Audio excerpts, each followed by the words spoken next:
Hello students, हम लोग आज डिस्कशन करेंगे फर्स्ट ईयर के टॉपिक एटॉमिक स्ट्रक्चर पर। एटॉमिक स्ट्रक्चर इसे हिंदी में कहते हैं परमाणु संरचना। परमाणु संरचना हम लोगों ने 9th क्लास में इसके विषय में डिस्कशन किया। डाल्टन ने बताया कि कोई भी परमाणु होता है वह अविभाज्य होता है। कहने का मीन्स उसे हम दो या दो से अधिक पार्ट्स में डिवाइड नहीं कर सकते। हम लोगों ने मॉडर्न कॉन्सेप्ट पर पढ़ा, जो आधुनिक धारणा थी परमाणु की। वहां पर हमने पढ़ा, आपने पढ़ा कि जो परमाणु होता है उसके मूल कण फंडामेंटल पार्टिकल्स इलेक्ट्रॉन, प्रोटॉन और न्यूट्रॉन होते हैं। कहने का means atom is the combination of electron, proton और न्यूट्रॉन। जो परमाणु होता है वह इलेक्ट्रॉन, प्रोटॉन और न्यूट्रॉन से मिलकर बना होता है। तो आज हम लोग इन फंडामेंटल पार्टिकल्स की डिस्कवरी पढ़ेंगे, खोज। सबसे पहले हम लोग बात करेंगे डिस्कवरी ऑफ इलेक्ट्रॉन पर। डिस्कवरी ऑफ इलेक्ट्रॉन इसे कहते हैं इलेक्ट्रॉन की खोज। बेटे क्या कहते हैं? इलेक्ट्रॉन की खोज, डिस्कवरी ऑफ इलेक्ट्रॉन। देखिए, सबसे पहले विलियमसन क्रुक साइंटिस्ट है, नाम है साइंटिस्ट का विलियमसन क्रुक। उन्होंने एक डिस्चार्ज ट्यूब लेकर, कौन सी ट्यूब लेकर? डिस्चार्ज ट्यूब लेकर उसमें गैस भरकर करंट को पास कराया। तो उससे प्रेक्षण क्या निकला, रिजल्ट क्या निकला, आइए थोड़ा डिस्कशन करते हैं। देखिए, सबसे पहले एक ये विसर्जित नलिका ले लेते हैं, डिस्चार्ज ट्यूब। इसके वन साइड पर कैथोड, कैथोड और इसके सेकंड साइड पर एनोड ले लेते हैं। वन साइड पर कैथोड और इसके सेकंड साइड पर एनोड ले लेते हैं। इन दोनों इलेक्ट्रोड को एक बैटरी से जोड़ देते हैं। किससे जोड़ देते हैं? एक बैटरी से जोड़ देते हैं। और इस डिस्चार्ज ट्यूब में वैक्यूम पंप, जिसे निर्वात पंप कहते हैं, इसको जोड़ देते हैं। वैक्यूम ट्यूब जिसे निर्वात पंप कहते हैं, इसको जोड़ देते हैं। और 10 की पावर -4 mmHg पर कोई भी गैस भरकर के यहां से 10,000 वोल्ट पर करंट को फ्लो कराते हैं।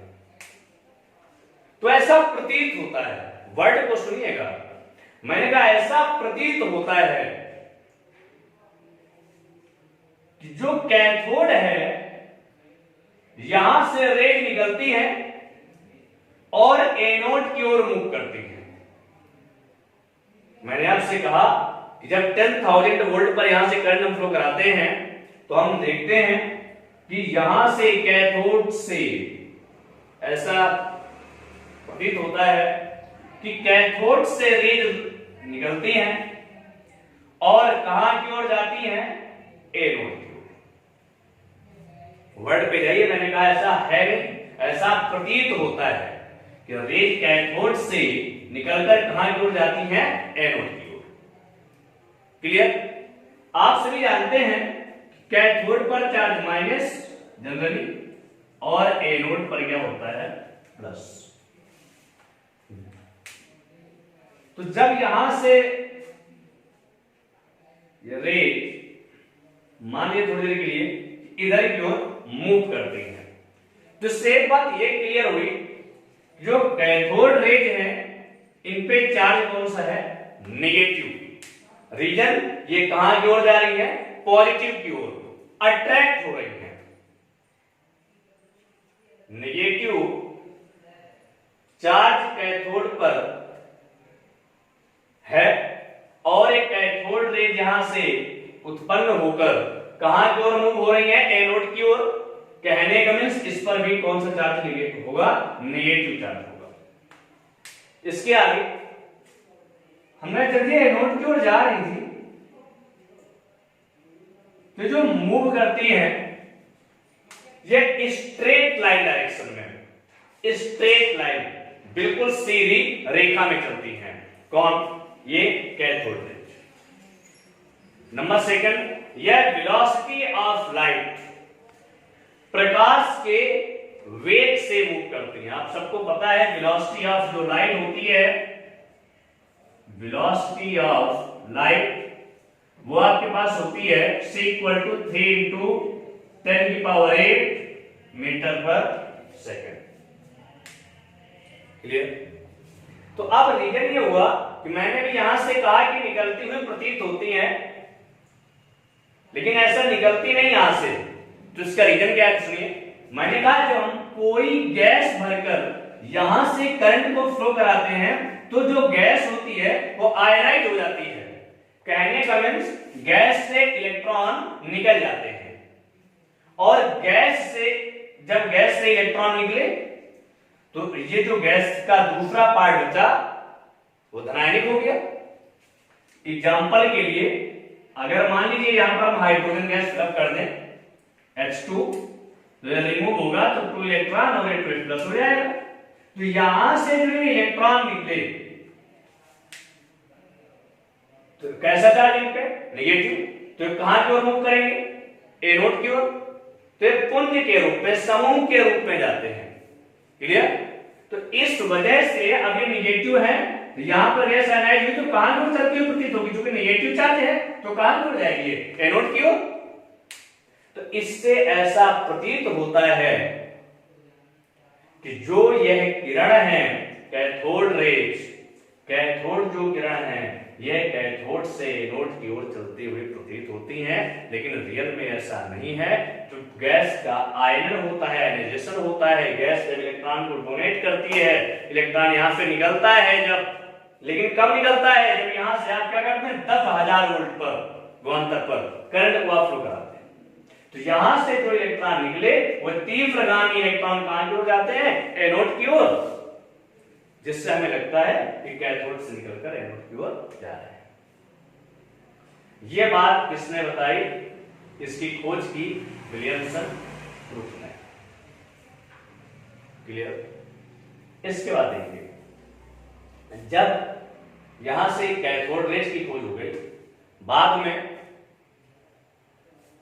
बाय सर जे थॉमसन यह सिद्ध किया गया कि प्रत्येक कैथोड किरण छोटे छोटे ऋणावेशित कणों से मिलकर बनी होती है। किससे बनी होती है, ऋणावेशित कणों से मिलकर बनी होती है। और उन ऋणावेशित कणों को कहा गया, बेटे क्या कहा गया, इलेक्ट्रॉन। क्या कहा गया, इलेक्ट्रॉन कहा गया। यहां पर जो लर्न देखिए ये मैटर तो आप जनरली इसमें जो कुछ इंपॉर्टेंट चीजें हैं, पहली बात आपको ये समझना है कि हम एक डिस्चार्ज ट्यूब ले लेते हैं। नंबर सेकंड मैंने बोला इसके वन साइड पर कैथोड, नंबर सेकंड साइड पर क्या ऐड कर देते हैं, एनोड। इन दोनों इलेक्ट्रोड को, एनोड और कैथोड को एक बैटरी से जोड़ देते हैं और मैंने आपसे कहा इसमें एक निर्वात पंप क्या करते हैं, लगा देते हैं। उसका 10⁻⁴ mmHg प्रेशर पर, दाब पर और 10,000 वोल्ट पोटेंशियल पर जब यहां से हम धारा को प्रवाहित करते हैं तो यहां से ऐसा प्रतीत होता है यह रेज कहां की ओर चल रही है, एनोड की ओर। लेकिन मैंने कहा रियल में ऐसा नहीं होता। जब आप यहां से करंट को फ्लो करते हैं तो गैस से इलेक्ट्रॉन रिमूव हो जाते हैं और यह अधिक तीव्र वेग से कहां की ओर जाते हैं, ये एनोड की ओर। क्लियर। अब ये एनोड होता पॉजिटिव है, आप जानते हैं अपोजिट चार्ज अट्रैक्ट करते हैं और सेम चार्ज रिपल करते हैं। तो अपोजिट चार्ज अगर यहाँ पॉजिटिव है तो जब यहां से रेज निकलेंगी तो कहां की ओर जाएंगी, पॉजिटिव की ओर। मतलब यहां पर कैसा चार्ज होगा, कैथोड रेज पर नेगेटिव चार्ज। मैंने आपसे बोला स्ट्रेट डायरेक्शन पर क्या करती है, ये मूव करती है। अगर आप रास्ते में फोटोग्राफी प्लेट को रख देते हैं तो उसको बेहतर क्रॉस करके कहां निकल जाती है, ये बाहर। इससे पता चलता है कि इनका जो वेग होता है, जो वेलोसिटी होती है वो अधिक होती है इलेक्ट्रॉन पर। नंबर 3 मैंने आपसे बोला कि जब ये यहां से रेज निकल कर ये गई तो बाद में सर जे थॉमसन ने यह प्रूव किया कि प्रत्येक कैथोड रेज स्मॉल पार्टिकल से मिलकर बनी है और वह जो स्मॉल पार्टिकल होते हैं, स्मॉल पार्टिकल्स जिन पर नेगेटिव चार्ज होता है, उन्हें बेटा कहा गया इलेक्ट्रॉन। क्लियर। बाद में बात करें कैथोड रेज के नेचर की, तो जो कैथोड रेज का नेचर होता है वह दो चीज पर डिपेंड नहीं करता। नंबर 1, इस बात पर वो डिपेंड नहीं करता कि यहां पर आपने कौन सी गैस भरी है। हम यहां पर कोई भी गैस भरे, हाइड्रोजन भरे, हीलियम भरे, कुछ भी भरे, तो वो ये डिपेंड नहीं कर रहा कि यहां पर आप कौन सी गैस भर रहे हैं। नंबर 2 मैंने बात बताई, वह इलेक्ट्रोड के मटेरियल पर भी डिपेंड नहीं करता कि ये इलेक्ट्रोड किस मेटल का होगा, कॉपर का होगा, जिंक का होगा। ठीक है। तो हमारा इस इलेक्ट्रोड के मटेरियल पर भी डिपेंड नहीं करता। कहने का mean the nature of cathode does not depends on the material of electrode. Clear. इसके लिए EY नेचर का मीन्स होता है EYM। E होता है चार्ज ऑफ इलेक्ट्रॉन और M होता है मास ऑफ इलेक्ट्रॉन। कहने का मीन्स इनका जो रेशियो आएगा वो निश्चित होगा, कांस्टेंट होगा। वो मटेरियल पर डिपेंड नहीं करेगा इलेक्ट्रोड के, और ना ही डिपेंड करेगा गैस कि कौन सी गैस है, वो गैस पर भी डिपेंड नहीं करेगा। तो ये जनरल छोटी सी चीजें थी। बाकी इसका एक्सप्लेनेशन आप बुकों से भी पढ़ सकते हैं, जो जनरल चीजें हैं पिछली क्लास पढ़ चुके हैं। थोड़ा सा रिवाइंड कराना था आपको, तो उन चीजों के विषय में आप थोड़ी सी बात समझ लीजिए। ये जनरली थी डिस्कवरी ऑफ इलेक्ट्रॉन, इलेक्ट्रॉन की खोज कहां से हुई और कैसे हुई। क्लियर। अब कि डाल्टन ने 1808 में यह बताया था कि कोई भी एटम न्यूट्रल होता है। न्यूट्रल का मीन्स उदासीन होता है। और ये सेम कॉन्सेप्ट आपने मॉडर्न डेफिनेशन ऑफ एटम में भी पढ़ा कि जो परमाणु होता है वह विद्युत उदासीन होता है। अगर हमारे पास परमाणु विद्युत उदासीन है, दैट मीन्स न्यूट्रल है। तो एक सिंपल सी बात, अगर एटम, जरा ध्यान दें, ये न्यूट्रल था, कहने का मीन्स उदासीन था, लेकिन इस पे सर्च हुई किसकी, इलेक्ट्रॉन की, और इलेक्ट्रॉन पर चार्ज कौन सा है, नेगेटिव, और ये न्यूट्रल है। तो मतलब जितना चार्ज नेगेटिव है उतना कोई ना कोई चार्ज पार्टिकल होगा इसमें जो कौन सा चार्ज रख रहा होगा, पॉजिटिव। कौन सा चार्ज रख रहा होगा, पॉजिटिव चार्ज। तभी कोई एटम क्या होगा, न्यूट्रल। क्योंकि जितना नेगेटिव चार्ज है उतना ही चार्ज कौन सा होना चाहिए, पॉजिटिव। तो इस बात से यह क्लियर हो गया कि इलेक्ट्रॉन के अलावा और भी कोई एटम है, सॉरी और भी कोई पार्टिकल है, किसमें, एटम में। और उसकी डिस्कवरी के लिए साइंटिस्ट गोल्डस्टीन ने, क्या नाम था, साइंटिस्ट गोल्डस्टीन ने एक एक्सपेरिमेंट किया और उस एक्सपेरिमेंट में भी उन्होंने कौन सी ट्यूब ली, डिस्चार्ज ट्यूब, विसर्जित नलिका। इसमें इन्होंने परफोरेटेड कैथोड का यूज किया। परफोरेटेड कैथोड का मीन्स है छिद्रित कैथोड। परफोरेटेड कैथोड का मीन्स है छिद्रित कैथोड, कहने का मीन्स जिसमें क्या हो, छिद्र हो। और मैंने कहा कि यहां सेकेंड साइड पर उन्होंने क्या लिया, एनोड। ये हुआ आपका एनोड और ये क्या लिया इन्होंने, कैथोड दे दिया। इन दोनों इलेक्ट्रोड को इन्होंने बैटरी से, बैटरी, और यहां पे भी 10,000 वोल्ट पोटेंशियल पर क्या किया, करंट को फ्लो कराया एट अ प्रेशर 10⁻⁻⁴ mmHg। जब यहां पर गैस को भरकर, कोई भी गैस को लेकर जब इन्होंने यहां से धारा प्रवाह की तो ऐसा प्रतीत हुआ कि एनोड से रेज उत्पन्न होकर कहां की ओर मूव कर रही हैं, कैथोड की ओर। कहां की ओर चल रही हैं, कैथोड की ओर। और यहां पर एक बात और ध्यान दें कि ये जो आपका डिस्चार्ज ट्यूब है, इस पर कैथोड के सामने प्रतिदीप्तशील पदार्थ लगा दिया गया। कौन सा, प्रतिदीप्तशील पदार्थ। तो जब यहां से गैस में धारा प्रवाहित की गई तो यहां गैस इलेक्ट्रॉन को डोनेट किया और ये इसका जो पॉजिटिव चार्ज हुआ गैस का, ये निगेटिव की ओर अट्रैक्ट हुआ। कहां की ओर अट्रैक्ट हुआ, निगेटिव की ओर। तथा इस छिद्रयुक्त कैथोड के छिद्रों से होकर जब इस दीवार पर टक्कर मारी तो इस पर क्या उत्पन्न हुई, चमक। क्या उत्पन्न करती थी, चमक, जिससे इसी कारण छिद्रित कैथोड से निकलने के कारण इन किरणों को कैनाल रेज बोला गया। कौन सी रेज, कैनाल रेज बोला गया इन्हें, कैनाल रेज बोला गया। तो आप एक जनरल सी बात समझ सकते हैं। हमने कहा कि अगर हम बात करें एनोड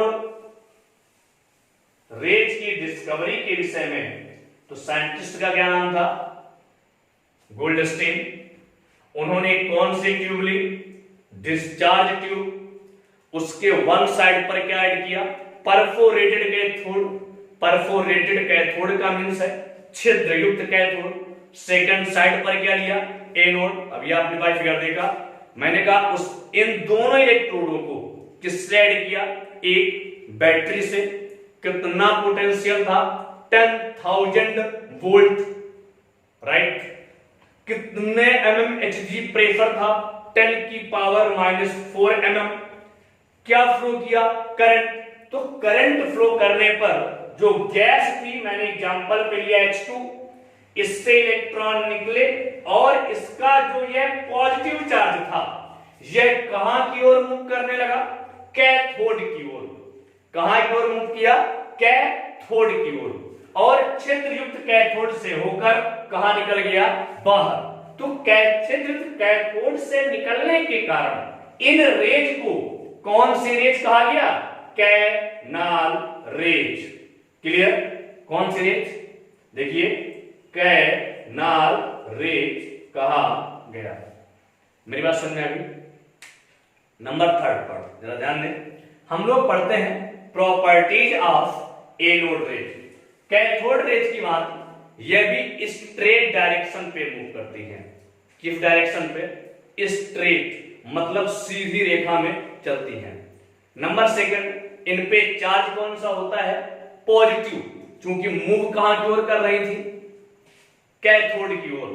नंबर थर्ड बात, सर अर्नेस्ट रदरफोर्ड ने यह क्लियर किया कि प्रत्येक एनोड किरण छोटे छोटे पार्टिकल से मिलकर बनी होती है जिन पर पॉजिटिव चार्ज पाया जाता है। इन छोटे पार्टिकल्स को हम कहते क्या है? प्रोटॉन। जनरली ध्यान दें कि प्रोटॉन को H+ से डिनोट करते हैं। प्रोटॉन को H+ से नोट करते हैं। क्यों? हमने आपसे बताया था कि यदि हाइड्रोजन का एटॉमिक नंबर कितना है? 1, इलेक्ट्रॉन भी कितना है? 1, प्रोटॉन भी कितना है? 1। अगर यहां से इलेक्ट्रॉन रिमूव होगा तो कौन सा चार्ज आएगा? H+, और बचा स्पेस सिर्फ क्या? प्रोटॉन। इसलिए H+ को क्या कहते हैं? प्रोटॉन कहते हैं। बात समझ में आ गई? किसी को कोई प्रॉब्लम नहीं? एक बार देख लीजिए।